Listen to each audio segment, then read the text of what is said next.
माता स्वरूपं माता स्वरूपं देवी स्वरूपं देवी स्वरूपं प्रकृति स्वरूपं प्रकृति स्वरूपं प्रणम्यं प्रणम्यं प्रणम्यं प्रणम्यं। बोल माता आदि शक्ति जगजनी जगदम्बा माते की जय। यहाँ उपस्थित अपने समस्त चेतनांशों शिष्यों माँ के भक्तों एवं इस पवित्र सिद्धाश्रम धाम पर उपस्थित अपने समस्त चेतनांशों शिष्यों कार्यकर्ताओं को अपने हृदय में धारण करता हुआ माता आदि शक्ति जगजनी जगदम्बा का पूर्ण आशीर्वाद प्राप्त करता हुआ अपना पूर्ण आशीर्वाद आप समस्त लोगों को समर्पित करता हूँ।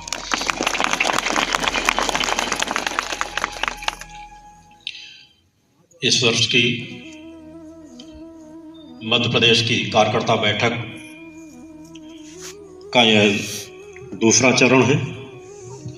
शहडोल संभाग, इसके पूर्व रीवा संभाग की बैठक का क्रम था।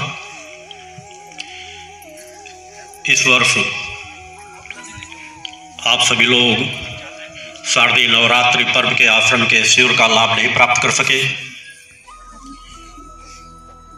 मगर मुझे अपनी ऊर्जा जिस तरह से भी अपने शिष्यों तक पहुंचानी होती है, मैं अपना क्रम सतत जारी रखता हूं एकांत साधनाओं के माध्यम से, प्रत्यक्ष रूप से भी। जैसा कि आप सभी लोगों को पूर्व में अवगत कराया जा चुका है कि शारदीय नवरात्रि के क्रम का वही फल गुप्त नवरात्रि फरवरी की जो पड़ेगी, उसमें अष्टमी नवमी विजयादशमी पर्व पर 19, 20, 21 फरवरी को शिविर का आयोजन सिद्धाश्रम धाम में ही रखा गया है, जिसका लाभ आप सभी लोगों को यहाँ से प्राप्त हो सकेगा। कई वर्षों से कार्यकर्ता बैठक का क्रम मेरे द्वारा रोक दिया गया था। इस वर्ष से पुनः प्रारंभ किया गया है। कार्यकर्ता बैठक के क्षण एक एक पल अत्यंत महत्वपूर्ण होता है। उसकी तुलना और किसी अन्य क्षणों से नहीं की जा सकती, क्योंकि कार्यकर्ता के रूप में आपका आवाहन गुरु के द्वारा स्वयं किया जाता है। आप मिलने के लिए सहज भाव से आते रहते हैं, शिविरों का लाभ लेने के लिए सहज भाव से आते रहते हैं, मगर जब कार्यकर्ता के रूप में गुरु का स्वयं आवाहन होता है तो उस मिलन की तुलना किसी अन्य मिलन से नहीं की जा सकती। उन क्षणों की तुलना किसी अन्य क्षणों से नहीं की जा सकती। यह अलग बात है कि मेरे शिष्य पूर्व में कई बार जानकारी देने के बाद भी उन क्षणों का महत्व अभी उतना नहीं समझ पा रहे। मैंने अनेकों शिविरों में कहा है, अनेकों कार्यकर्ता बैठकों में कहा है कि इन्हें एक एक क्षणों को अपनी डायरियों में जरूर नोट कर लिया करें कि हमने इन क्षणों पर एक कार्यकर्ता के रूप में, तीनों धाराओं के कार्यकर्ता के रूप में गुरुवर का सानिध्य प्राप्त किया था। आने वाली आपकी पीढ़ियां आप पर गर्व करेगी। यह मात्र प्रत्यक्ष उपस्थिति नहीं होती, इसमें एक ऊर्जा का संचार होता है जो मेरे द्वारा एकांत साधनाओं के माध्यम से कार्यकर्ताओं को प्रवाहित किया जाता है। कार्यकर्ताओं में और पात्रता देने का प्रयास किया जाता है। जब आप मेरे नज़दीक सानिध्य में आकर के प्रणाम करते हैं, तब आप कुछ कहें या ना कहें, आपके जीवन के लिए, आत्मोन्नति के लिए, आत्मकल्याण के लिए और जन कल्याण के लिए क्या आवश्यक है, हर शिष्य को उनकी पात्रता के आधार पर बिन मांगे गुरु के द्वारा प्रदान किया जाता है।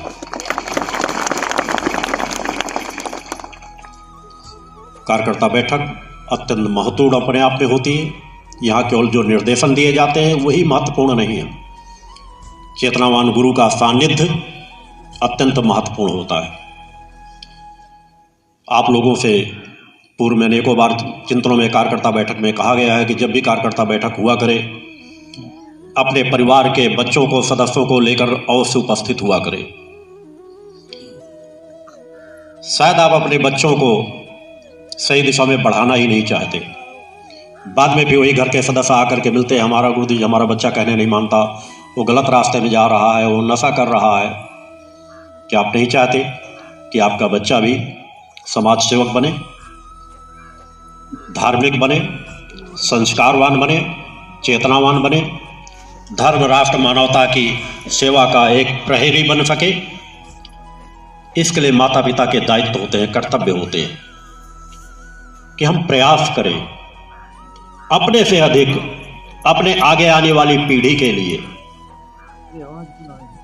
ये हमारा कर्तव्य है कि परिवार की अपनी बहन, बेटियों, पत्नी को एक बार अन्य कोई कार्यक्रम छूट जाए, जब भी कभी कार्यकर्ता बैठक होती है, उस कार्यकर्ता बैठक में अवश्य लाने का प्रयास करना चाहिए। आप लोगों के क्षेत्र से इतने नजदीक होने के बाद 50% कार्यकर्ता भी नहीं उपस्थित हो पाए। कार्यकर्ताओं ने अपनी जिम्मेदारी का भी गहराई से पालन नहीं किया कि वो शिष्यों तक संदेश पहुंचा पाते। इस बार मैंने कार्यकर्ता बैठक ही नहीं, मैंने कहा था जो भी जिस क्षेत्र के जितने दीक्षा प्राप्त शिष्य हैं उनका सभी का आह्वान मैंने किया था, जो हजारों की संख्या में हो सकते थे। कुछ लोगों तक तो संदेश भी नहीं पहुंच सका। खैर, ये आप लोगों की वर्तमान परिस्थितियों का परिणाम है। एक एक पल जीवन का महत्वपूर्ण होता है। जो समय के महत्व को नहीं समझ सकता वह फिर कुछ भी नहीं समझ सकता। वर्तमान समय एक बड़ी महामारी के बीच पूरा विश्व जनमानस भयपूर्ण वातावरण में रह रहा है, तनावपूर्ण वातावरण में रह रहा है, शोकपूर्ण वातावरण में रह रहा है। यह महामारी जो मेरे द्वारा रीवा यज्ञ में भविष्यवाणी की गई थी कि आने वाले 20-25 वर्षों के बीच एक ऐसी महामारी फैलेगी जिसे बहुत बड़ी जनसंख्या उस महामारी के आगोश में समा जाएगी, करोड़ों लोग मारे जाएंगे। और आप सभी लोगों ने देखा देश की सरकारें, अन्य देशों की सरकारें आंकड़े क्या दे रही हैं, ये अलग बात है। आंकड़ों से कई गुना ज्यादा लोग मारे गए। शमशान घरों दाह संस्कार करने के लिए लाइनें लगती रही, मुर्दा घरों में लाशें एक एक के ऊपर गिरी गई, क्रेनों से बड़ी नाले खोद करके 10-10 लाशों के एक में रख करके लगातार लाइन लगा कर दफनाई गई। उन बड़े देशों में जो अपने आप को सर्वसामर्थ्यवान मानते हैं, विकसित राष्ट्र मानते हैं, अमेरिका हो, रूस हो, चीन हो, कहीं पर भी हो, चाइना ने एक खतरनाक चाल जो इसके लिए वो 10 वर्ष पूर्व से कार्य कर रहा था, और मैं कह दूं तो 20 वर्ष पूर्व से एक रणनीति के तहत वो कार्य कर रहा था कि किस तरह समाज में महामारी फैलानी है और किस तरह फिर पूरे विश्व में अपने आधिपत्य को स्थापित करना है। उसका प्रयास पूरा लगभग सफल भी रहा। पहले उसने इस महामारी के लिए अपने देश के एक निर्धारित क्षेत्र, शहर को छोड़कर बाकी सब जगह टीके लगवा दिए थे दूसरी बीमारी के नाम पर। आपने देखा होगा चाइना में एक क्षेत्र छोड़कर वुहान के अलावा अन्य कहीं पर भी वो महामारी नहीं फैलने पाई, और वहां की ऐसी दहशत दिखा दी गई कि पूरा विश्व आतंकित हो गया, दहशत में आ गया। उस बीमारी को फैलाया, पूरे विश्व की अर्थव्यवस्था को जीरो में पहुंचा दिया। यह अलग कहिए कि कहीं ना कहीं भारत व कुछ अन्य देशों से पुरजोर आवाज चाइना के विरुद्ध उठी, उससे वह कुछ उन रणनीतियों पे सफल नहीं हो सका जहां पर वह सफल हो जाता। युद्ध का जैसा माहौल बनाकर अनेकों देशों की भूमि को भी हड़पने का उसका लक्ष्य था, वहां भी भारत अवरोध बन करके खड़ा हुआ। ये परिस्थितियों में आज समाज जीवन जी रहा है। महामारी को सामान्य महामारी मानना भी नहीं चाहिए, क्योंकि यदि हम उन परिवारों को याद करें कि आज अनेकों ऐसे परिवार हैं जिनके परिवार के घर के एक बेटे थे, खत्म हो गए। गार्जियन थे खत्म हो गए, माता पिता खत्म हो गए, हम बच्चे अनाथ हो गए। गरीब हो या सामर्थ्यवान हो, महामारी की चपेट में सभी आए हैं। उसे एकदम से नजरअंदाज नहीं किया जा सकता। मगर इस महामारी ने भी अगर देखा जाए समाज को बहुत कुछ सीखने को दिया है कि भौतिकतावाद की चाहे जितनी बड़ी चरम सीमाओं को प्राप्त कर ले, एक सामान्य सी बीमारी ने पूरे विश्व को तहस नहस कर दिया, व्यवस्थाओं को। सबकी सामर्थ्य वही की वही धरी रह गई। डर, भय, अर्थव्यवस्था का लड़खड़ा जाना, उन दर्दनाक स्थितियों को लोग किस तरह अपने घरों को पलायन कर रहे हैं। 100-100, 200-200, 500-500 किलोमीटर, 1,000 किलोमीटर पैदल चल करके। आर्थिक सामर्थ्य सबकी सबको ही धरी रह गई। एक बीमारी से भी लड़ने की आज वर्तमान में समाज के पास वो सामर्थ्य नहीं है, उन देशों के पास वो सामर्थ्य नहीं है। व्यवस्थाएं संभालने में तो सभी देशों की सरकारें फेल रही हैं, असफल रही हैं। भारत देश में भी वही रहा। एक भयानक डर, भय लोगों के अंदर खौफ पैदा कर दिया गया कि कोई किसी को छू लेगा तो ऐसी बीमारी पैदा हो जाएगी। दरवाजे को छूलोगे तो दरवाजे में बीमारी आ जाएगी, उसको कोई छुएगा उसमें आ जाएगी। किसी ने पुस्तक छुआ तो उसमें आ गई, किसी ने वेटर से हाथ में कोई चीज ले लिया तो उसमें बीमारी फैल गई। लोगों के अंदर इतना भयानक भय पैदा कर दिया गया। जागरूकता इसे नहीं कहते, इसे भय पैदा करना कहते हैं। जागरूकता अगर पैदा की जाती तो लोगों के अंदर भय ना आता कि हमें बीमारियों से बचना किस प्रकार से है। जहां दिसंबर में बीमारी फैलना प्रारंभ हो गई थी, सरकारों ने अचानक लॉकडाउन लगाया। हम सरकार के हर निर्णयों के साथ देश हित में खड़े रहते हैं, मगर जो सही है क्या गलत है इस पर भी आवाज उठाना नितांत आवश्यक है। अगर उस समय 10 या 15 दिन का समय दिया जाता लोगों को, तो लोग अपने अपने घरों में सुव्यवस्थित तरीके से पहुंच जाते, वो बीमारी भी उतनी नहीं पहुंचती। शांति से सब लोग पहुंच जाते, मगर तत्काल बंद कर देने का परिणाम यह रहा कि कुछ मजदूरों को कहीं वेतन नहीं मिला, किसी के पास खाने की व्यवस्थाएं नहीं थी। लोग घरों से निकल करके, जितनी बीमारी ट्रेनों के माध्यम से जाने से न फैलती, उतनी बीमारी, उतनी ज्यादा परेशानी लोगों को उसके बाद उठानी पड़ी। उन दर्दनाक दृश्यों को भूला नहीं जा सकता कि अगर इस सदी की बात कह दी जाए कि जब तक अगर आप लोग होश संभाल करके भी देखेंगे, जो बड़े बुजुर्ग हैं वो भी सोचेंगे ऐसी त्रासदी देखने को नहीं मिली। खैर, परिस्थितियां हैं, उन परिस्थितियों में हम आप सभी लोग रह रहे हैं। मगर हर महामारी से लड़ने की सामर्थ्य मनुष्य के अपने अंदर होती है, उसकी आत्मिक शक्ति में होती है, उसकी चेतना शक्ति में होती है, जिसके विषय में हर शिविरों के माध्यम से आप लोगों को अवगत कराया जाता है। यदि हमारी आत्मिक उन्नति हो, आध्यात्मिक ऊर्जा जागृत हो, चेतनात्मक शक्ति जागृत हो, सात्विकता के आचार विचार व्यवहार में हमारा जीवन चल रहा हो, तो हमारे शरीर में हर बीमारियों से लड़ने की सामर्थ्य है। ऐसी कोई भूतल में बीमारी ना पहले हुई ना भविष्य में हो सकेगी जिस हर बीमारी की लड़ने की कोशिश हमारे शरीर के अंदर ना हो। यह अलग बात है कि जब हम अपने शरीर की क्षमताओं को 90% तक जानने का ही प्रयास नहीं करते, तो अनेकों बीमारियां इस तरह की आई हैं और भविष्य में आएंगी कि उनके आने पर हमारी वह कोशिका प्रभावक नहीं बन पाती। और अगर हम अपने शरीर को चेतन बनाने का सतत प्रयास करते रहें, तो हर बीमारियों से लड़ने की सामर्थ्य हमारे शरीर के अंदर ही पैदा हो जाती है। और आवश्यकता पड़ने पर प्रकृति के संसाधन अनेकों ऐसे हैं जिनको माध्यम बनाकर उन बीमारियों पर हम कंट्रोल प्राप्त कर सकते हैं। आयुर्वेद ही पर्याप्त है। आज तो एलोपैथी के नाम पर लोगों ने इस महामारी को इतना भय व्याप्त करा करके दवाइयों के नाम पर उनके दुकानों की बिक्री 10-10, 20-20 गुना, 100-100 गुना ज्यादा हो गई। डॉक्टरों ने पूरी लूट मचा दी। एक मरीज से 20-20, 25-25 लाख रुपए लिए गए प्राइवेट अस्पतालों में। पूरे देश में लूट चलती रही, सरकारों ने कोई हस्तक्षेप नहीं किया। विज्ञापनों में पैसे खर्च किए गए, करोड़ों करोड़ों रुपए रोज खर्च किया गया कि हम लोगों को 20-20 लाख पैकेट बंटवा रहे हैं, ऐसा कर रहे हैं, वैसा कर रहे हैं। समाज सेवी संस्थाओं ने अच्छा कार्य किया। देश के अनेकों स्वयं सेवी संस्थाओं ने, भक्ति मानव कल्याण संगठन के कार्यकर्ताओं ने अपनी सामर्थ्य के अनुसार अपने अपने जिलों, अपने अपने क्षेत्रों में सराहनीय योगदान किया। मगर हमारा सबसे बड़ा योगदान उस माता आदि शक्ति जगन जगदम्बा की भक्ति के माध्यम से वह ऊर्जा जन जन तक में पहुंचाना एक महत्वपूर्ण क्रम है, जिसके माध्यम से बड़ी बड़ी महामारियां सहज भाव से आएंगी और निकलती चली जाएंगी। अनेकों लोग यहाँ भी जब लोग आते थे बीच में महामारी काल में, यहाँ एक दिन का भी लॉकडाउन नहीं रहा। मैंने अपने कार्यों को और तेज किया। 50 मिस्त्री जो और आए उनको लगा के लगातार काम प्रयास करके रोड का निर्माण हो, चाहे कहीं के कार्य हो, मजदूरों के साथ रह करके। बाहर के मजदूर आते थे, कोई कह रहा था दिल्ली से लौट के आया, कोई गुजरात से लौट। मैंने कहा सभी लोग आओ, सभी लोग काम करो, यहाँ कोरोना से भयभीत होने की जरूरत नहीं। सभी लोग लगातार काम करते रहे। कई बार कुछ बाहर के लोग आ जाते थे कार्यकर्ता, उनको 40 पाठ से दूर बैठा। जब मैं देखता तो मैंने कहा सबको बैठने दो, नजदीक बैठने दो। महामारी है, जागरूकता जरूरी है, मगर भय आवश्यक नहीं। जिस तरह हम सैकड़ों बीमारियों से लड़ सकते हैं, उसी तरह इस महामारी से भी लड़ सकते हैं। केवल आत्मबल प्रबल हो, इसलिए बीमारी आती है, चली जाती है। हमको अपने क्रमों को आगे चेतनता से बढ़ा करके रखना है।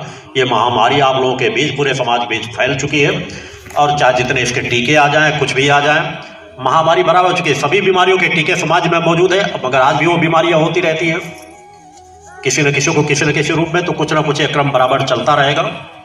इसी के बीच हमें अपने जीवन की यात्रा तय करते रहना है। हम किसी भी बीमारी से भयग्रस्त जीवन ना जिए, आत्मोन्नति के पथ पर चलते चले जाएं। इसीलिए जो में कहा गया है कि यदि किसी देश, समाज या मानवता को उन्नति के पथ पर ले जाना है, तो भौतिकतावाद से कभी भी उन्नति के पथ को नहीं तय किया जा सकता। उन्नति के पथ को तय किया जा सकता है केवल अध्यात्मवाद से, संस्कारों की यात्रा तय करके, मानवीय मूल्यों की स्थापना करके, जिससे पूरा समाज दूर होता चला जा रहा है। और भक्ति मानव कल्याण संगठन की नींव ही 25 वर्ष पूर्व मेरे द्वारा इन सभी व्यवस्थाओं का चयन करने के बाद, उनके बारे में हर पक्षों का विचार करने के बाद, मैंने भक्ति मानव कल्याण संगठन का गठन करके वह रास्ता दिया कि आप लोग आत्म कल्याण और जन कल्याण के पथ पर चलो, आध्यात्मिक संस्कारों को पैदा करो, नशे मांस से मुक्त चरित्रवान जीवन जियो, क्योंकि यही एकमात्र मार्ग है जो वर्तमान की सभी विषमताओं को दूर करने में सफल हो जाएगा। सच्चाई, ईमानदारी का पथ, धर्म, राष्ट्र, मानवता की सेवा करने का संकल्प, सभी एक ऐसी सशक्त नींव है जो समाज में फैली हुई सभी विषमताओं से, चाहे नफा हो, भ्रष्टाचार हो, राजनेताओं का पतन हो, सब व्यवस्थाओं को हम सही दिशा दे सकते हैं यदि भक्ति मानव कल्याण संगठन की विचारधारा से समाज को जगाया जाए, समाज को जोड़ा जाए और उसे उस पथ पर बढ़ाया जाए। क्योंकि समाज का कल्याण तभी हो सकता है जब समाज नशे मांस से मुक्त चरित्रवान जीवन जिए और धर्म, राष्ट्र, मानवता की सेवा को अपना कर्तव्य समझे। कर्तव्य को यदि हम नहीं समझ पाते, केवल अधिकारियों की बात करने की दौड़ में हम भगते चले जाते हैं, तो हमारे संस्कार बाधित हो जाते हैं, हमारा पुरुषार्थ बाधित हो जाता है।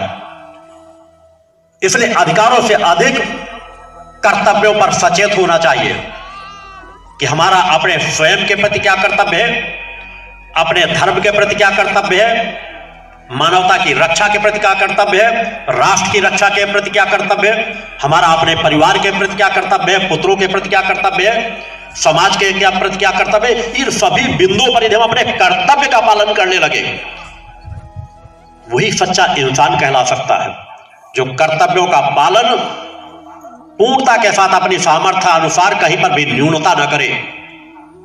हमें परम सत्ता ने मानव जीवन प्रदान किया है। समाज में लोग नेत्रहीन उन्हें कहते हैं जिनको नेत्रों से दिखाई नहीं देता। एक नेत्रहीन और नेत्रवान में बहुत बड़ा फर्क आप देख सकते हो। समाज में कार्य करने वो बेचारा मजबूर हो जाता है, नेत्रहीन है, कुछ देख नहीं सकता, 2 कदम चलने के लिए भी उसको सहारे की आवश्यकता होती है। और एक नेत्रवान पूरी प्रकृति को देख सकता है, सृष्टि को देख सकता है, स्वयं को देख सकता है, व्यवहारिकता का पालन सही तरीके से कर सकता है। एक अलग यात्रा उसकी रहती है। उसी प्रकार यदि मेरे द्वारा कहा जाए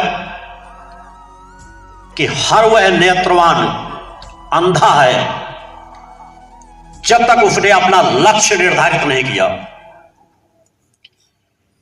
नेत्रहीन तो नेत्रहीन है, जिनके पास नेत्र हैं, अगर उन्होंने अपने जीवन का लक्ष्य निर्धारित नहीं किया और उस लक्ष्य पर खुले मन मस्तिष्क से, खुली आंखों से देखता हुआ हर पल उस लक्ष्य की ओर नहीं बढ़ रहा, तो नेत्र होते हुए भी सबसे बड़ा अंधा है। यदि हमारे जीवन में हमारी आत्मोन्नति का लक्षण हो। यह नेत्र लेकर के केवल क्या भोग विलास के लिए परम सत्ता ने हमें ये नेत्र दिए हैं? एक नेत्रहीन से पूछो कि नेत्रों की कीमत क्या होती है, उसको अपने एक नेत्र प्राप्त करने के लिए क्या कुछ कुर्बानी देने के लिए तैयार बैठा है। और जिनके पास दोनों नेत्र है, वो विनाश के क्षेत्र में, केवल भौतिकतावाद के क्षेत्र में दौड़ रहे हैं, केवल अपने परिवार की सुख सुविधाओं के क्षेत्र में केंद्रित हो गए हैं। सोच ही नहीं पा रहे कि हम उन ऋषियों मुनियों के परंपरा के संवाहक हैं। हमारी संस्कृति कितनी पावन पुरीत और सामर्थ्यवान थी, जिसे आज तक भी कोई नहीं मिटा पाया। वो सीमित अवस्था हुई, हजारों साल के गुलामी के कालखंड के बाद भी कहीं न कहीं हमारे संस्कारों की वह नदी प्रवाहित रही। मगर जिन स्रोतों को हम देखकर समझ करके भी अंधे बन जाएं, अपनी आत्मोन्नति के लिए, अपने आत्म कल्याण के लिए सत्कर्म न करें, तो नेत्रहीन आपसे ज्यादा श्रेष्ठ है, क्योंकि उसके पास नेत्र ही नहीं है। मगर नेत्र होकर के यदि भौतिकतावाद के पीछे आप सब लोग भाग रहे हो, तो ये बहुत बड़ी न्यूनता है।